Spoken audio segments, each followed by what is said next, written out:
It was all by accident. Like literally, they had a pop-up, it smashed it, and then they rolled it out. Like it was never, like it was done instinctively as opposed to strategically. Let's talk about instinct. This is Rosie Swaffer, the head of marketing for Patty Bun and their online-only sister store Side Chicks. Rosie is very well known in restaurant marketing circles, and what I like about Rosie is that she shoots from the hip.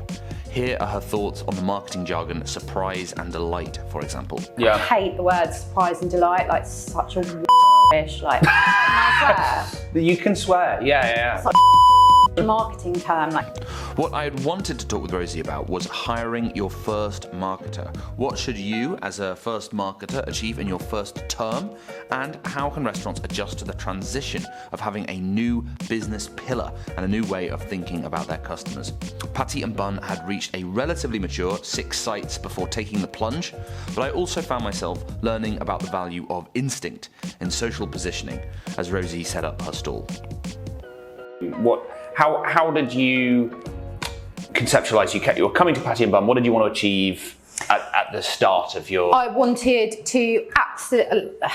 The difficult thing is walking into an established brand that is founder-led and has never had a marketing person. Has never had a marketing person. It's all been done very instinctively. You're kind of cutting down the jungle to make some to build a marketing. Whilst trying not to upset the established. Jungle foliage. The jungle owners. Yeah, exactly. Yeah. That was something I was very, very mindful of. And my first month of running the Instagram, as an example, was pretty tame because I was just like, let's just replicate what they've done. Let's look at the insights. Let's see what people like. Yeah. And I just felt like I could be pushing it more. So I just added a meme, added a delivery, a funny delivery receipt, all of that, just started putting things in so that I had weight in my argument of being like, right, we're just not just posting burger pictures now. So the systems and process things you wanted to get done? Yeah, 100%. I mean, there was that must have been the biggest, nothing. That was my first thing. So I came in and I was like, right, what are we using to reply to Google reviews? We don't. They were like, the ops team. Let them hang in the air. Yeah, so I was like, okay. So the ops team go through, look, if they see a negative one, they reply. And I was like, that's a really bad look. I was like, because the thing is, only replying to negative. I was like, it's like if you text someone, like WhatsApp someone, you're like, oh, I really fancy you. You looked absolutely great today. I told all my mates about you. And they just leave you on red. There's a thing called reputation.com, which is like, it's a review aggregator, so it pulls in reviews from every single channel of the internet. Oh, that's pretty cool. And then it puts it into a portal. So each of the managers, because at the moment, like if it's just done via Google My Business, you can't, you can't give all of the managers individual permissions just to their shop to do stuff. So you have to get one of those review aggregators. I was just thinking I need to make friends with the GMs before I start saying you're going to have to do that. See, that's interesting because one thing that I've heard, not in hospitality specifically, but in business in general, is like an idea that you come into a company and that's actually when your stock is highest. No. And that's where you've got to get through that change. Yeah. And actually, if you don't change things within a certain time, your credibility goes and people go, all right. Once, as soon as I arrived, in fact, when I had my interview, I realised that culture, and it's such a wankerish term that is thrown around, but it is everything to those guys because they started small, because they are so central to the business. It's founder led. They've all been there since the start. It's right. Huge. There's a sense of you coming in. There's a sense of me coming in. I don't want to come in like all guns blazing and fuck everything. Like I don't. And also I probably would have played hardball a bit more had I have not arrived on the very tail end of the shittest 18 months that hospitality has ever had. Yeah. We'd had a high staff, we'd had people leave hospitality altogether. We're constantly like on the back foot looking for staff. I'm not going to come in and be, like that straight away. So I went and spent time at each shop. I went and spent a day working from each shop, got to know them a bit. I created a marketing champions group we use Facebook Workplace. So I just said, look, I don't want to force anyone. If the GM hates a camera or doesn't use social or isn't engaged with it, don't be in it. Just because you're the GM, you don't have to be. So that's your first 100 days, well, not first 100 days, but first 100 days, go out, make friends with everyone, eat all the food, take all the photos, say yes to a lot of stuff, but also back yourself enough, even in that first 100 days, to push back and say no. You're listening to Served With podcast, and we're talking about the first 100 days for a head of marketing in a business like Patty and Bun. But now I wanted to hear in more detail about the projects which Rosie had kickstarted. Currently, we are getting an audit done of all of the existing broadband, and then we're going to move over to a company who manages it nicely, because with BT, who are just a shit show.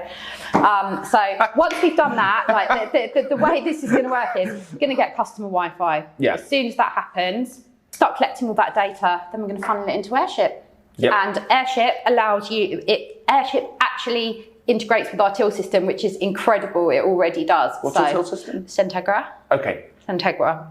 We're going to start using Airship. Then all of a sudden, we have data coming from each shop, and we know that it's coming from each shop, so we can all of a sudden send targeted offers. And because Centegra and Airship integrate each month, I could, we work with a lot of brand partners. So say Duppy Share have got a new drink coming out. They may want to give all of our customers a free cocktail when they come in. Exactly. So win for them, because they get to go out on our email. Yeah. We then get to track that offer. We get to see which kind of customers bite our hands off when it comes to offers. So that's perfect. Reputation also integrates with Airship. So when people do those reviews, they will be prompted to sign up to our marketing as well. It's the circle of marketing, basically. Thinking about it in terms of these projects, these are things we really ought to have done. Were they thinking about it in terms of like results? We want to achieve this? The girl that was doing it got pregnant. The girl that was kind of doing it. Right, so she kind of did a bit of people stuff. But she mainly did events. Yeah. So we used to do a lot of events pre-pandemic. We did a lot of festivals. We took our food truck out a lot. She was partly that, partly people. Then we had Tom, who was an unofficial founder, like he was there since the pop-up days, and he did the socials, so like he brought in the shouty capitals and all of that, but it was very sort of sporadic. So it was only when they had to. I'm guessing that the board might have had something to do. I'm not entirely sure. What were they, and how were they conceptualizing what they needed? They had written a head of marketing job spec. Yeah. And it was very much like, you can help shape the role yourself. Like we don't know. We know we need this. Yeah. We don't know what it is.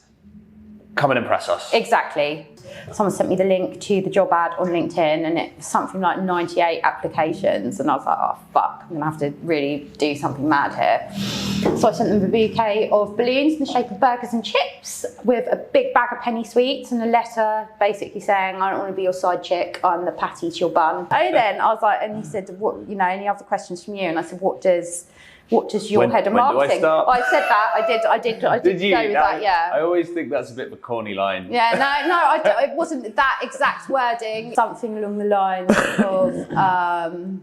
So in 2 weeks, when I start. And that was it. I said, when's that happening? They were like, oh, in about 2 weeks. And I said, about when I start then. He's like, oh, I see, babes, yeah. But I said, what does your new head of marketing look like? What does she look like? And he's like, blonde, this high, about yay high, sends balloons to get attention. I was like, it's in the fucking bag. Are you incentivized based on performance? Or is it's just like here's your role, go off and do it. As you said, they wouldn't read a report you sent them if you didn't. They wouldn't. Like Fred might. Parts and the staffing challenges and opening new shops and all these things. Like these guys, with the best will in the world, it's not that they don't see the value, they just don't want to fucking hear about it. They're so busy, they've got to get off to do this. So what I tend to do is just be like, guys, this is what I'm planning on doing, this is what I need from you, this is what I need from you, and they get on board. So hiring your first marketing person then, so what would be your advice to, if there was somebody sat in the position that Patty and Bun were in before they hired you, and they're thinking about hiring their first marketing person, what should they do to prepare? Should they do anything to prepare? I would say write down 5 things that you really want, that are really important to you and that person. So be it that they are handy with a camera, like, that you're not going to get everything. You're not going to get, I think my job spec said, proficient in InDesign. like, I'm not a graphic designer, guys. Like, I can knock something up in Canva, I can edit a menu in InDesign, but that really is as far as it goes. But be clear in your mind of what you want and what the priorities are, and be realistic. Is there, if I can't yet afford my first marketing person, or I don't yet have one, but I'm not a marketing person, but I'm doing a bit of marketing for my business, is there like low-hanging fruit that I could get some quick wins? These Ask your team members if there's anyone that's keen on it. Is there anyone who's who's really good at TikTok? Is there anyone who's doing a marketing degree? Is there, I don't know the scale of this fictitious business that we're talking about, but ask around. Yeah. Just lean into the strengths of certain team members that are better than you, basically. And what's the plan for the next? The next 100 days, open 2 shops, roll out store kit at various other places. That's exciting. There you go, not cutting that bit out, are you, babes? Wow. Yeah, open it. So your day-to-day then, so I'm hearing digital advertising. Digital advertising, marketing. Email-based marketing. Yes. That is generally retention and loyalty focused. Yep. Some physical marketing, loyalty-based campaigns. Yep. And then social media. So I run the Patty Bun Instagram account, and I run the Side Chick Instagram account. It's sort of in the plan for me to have some marketing support at some point.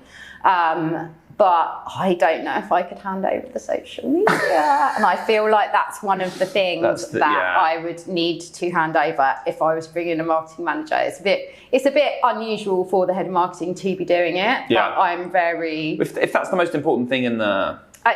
Personally, I feel like it is our portal, for the outside world. Like, Instagram is a big thing for us. So we're a brand, obviously we work with Deliveroo, so we do a lot of strategic stuff around there with advertising. Yeah. So when I started, I kind of surveyed everything that was going on. All of the pillars were in place. They had an email marketing sort of platform that they were using. They're doing about 1 a month. Yeah. There was they'd alluded to a loyalty scheme. So 1 a month is interesting, right? So we've got one of the podcast guests, and he is biased, right, because he runs a CRM system. Is his job. So he wants people to send... It's Airship. It is Airship, yeah, right? I'm about to sign up to them. He said that you should be sending 100 emails a year per customer. Yeah, we're going to fall out if he says that. We do some great promo codes, actually. up the bun, no harm done. Bun fun, get your box off. The word bun is a gift. So with the boxes, as an example, I would set up automations, and I'm going to Airship so I can actually set up automations for loyalty and things like that. I don't know about like giving, it would depend like how many I wanted to sell that month. Like, I feel like it's a bit beggy to be like, hey, come on, have 20% off if you buy this. Yeah. We're just not beggy. Like, we're not a beggy brand. And like, I find that very, You're a brand that talks about buns. If you like the sound of Airship, but you don't want your emails to be beggy, you probably need a pretext to email something specific to your customer that makes sense in the context of your relationship with them. You'll be delighted to learn that StoreKit integrates directly with Airship, meaning that you have that all-important data about what people actually ate when they came into your shop, and you can apply it to the emails you sent them. You can let people know they're the top wing enthusiast in the area, and you can send them an email they actually want with StoreKit and Airship together. Anyway, back to the show. What's involved in a shop open? Like the anatomy of a campaign. There's an event. There's social stuff. We don't really do events. We don't need to. So when we did Northcote Road, we did like a friends and family thing throughout the day, just free. So just completely free, and that was like proper friends and family. We did actually, because it was Northcote Road and it was a very residential area. It's very localised. Mm-hmm. Did an actual leaflet campaign, like hard copy leaflet through the door. So obviously launching a delivery kitchen for Side Chick and Patty and Bun. So we put it through, I got a map. I literally printed out a massive map. Yeah. Highlighted all the streets that we wanted to do. Between me and the team, we went and like just letterbox. I think we put about 700 through the doors. We open in Canary Wharf. That's not going to be a thing. That's not a thing, and probably not so much Portobello Road as well because of the area it is. Might do it around, but I think for me that's going to be about ingratiating myself with other local businesses, like the traders, all of that sort of thing. thing, like leaning into our local contacts around there. I think that will be the area, the kind of tack that I take. But for Northcote Road... Burgers for bankers. Yes. There you go. Yeah. No, I'm not going to use that anywhere, but thanks. Yeah, so we did that. So we did that offer, I think, from the Wednesday to the Sunday. We did a lot of targeted delivery activity. So we did like push notifications, in-app banners. They give you a certain amount of marketing spend. Ingratiated myself with all the local businesses. We like right next to a pub, right next to a little coffee shop who are probably going to upset by putting outside seating. Like got really involved with the Clapham Junction bid crew, like to make sure that we're at the front of the queue for various like planning permission things to do with the road closure, right? All of that sort of thing. It's all about like just going in and charming people basically. So stuff. They give me a list of influencers. I say yes, no, absolutely not to that one. Say yeah, please invite them. But the protocol is if you come in as a guest, you tip the staff. I don't care who you are. I don't care how big your following is. If you don't tip the staff, I will blacklist you. I have more blacklisted influencers. They're told in the email, come in, fill your boots, have whatever the fuck you want, get hammered. Like I don't care about that. Like but you must tip the staff. It's very stressful for them. It takes up a table, and they know that they're being scrutinised. They know that everything's being photographed. They are, putting their back into it. Give them a tip. I want loyalty. I want something that can track the offers. But because before I started, we did things like free fries. Flash this email for free fries. There was no button on the till. There was no we didn't know who these people were or who were redeeming the offer. It's marketing technology infrastructure. Exactly that. We're bringing wireless social. We have no customer Wi-Fi whatsoever, which 2022, you're just like, really? Wow. None. This is Served With podcast, and I wanted to dive into Rosie's real passion, social media. What's good social media? What do you mean? Well, as in what makes a good social media post and strategy from Patty and Bun? How do you do it? So this is a bit of like a thing that's specific to me. I alternate food and no food posts. I've been looking over all of Patty and Bun's socials. Have you now? over the last 2 weeks to see if I can interpret the strategy behind the beautiful video and images. And what would you say? What would you say my strategy was? I think that with these things, too much strategy can feel inauthentic. Very right? Good. I totally agree. It's authenticity over super coherent brand messaging, which I think is a good thing. I think so. I don't want to be too... I would rather show people than tell people. Like, no one wants to read a massive caption. We've all, all of our attention spans have gone to hell, haven't they? So you're scrolling. You just want to be taken, and apparently you get something like 7 seconds to engage someone. Yeah.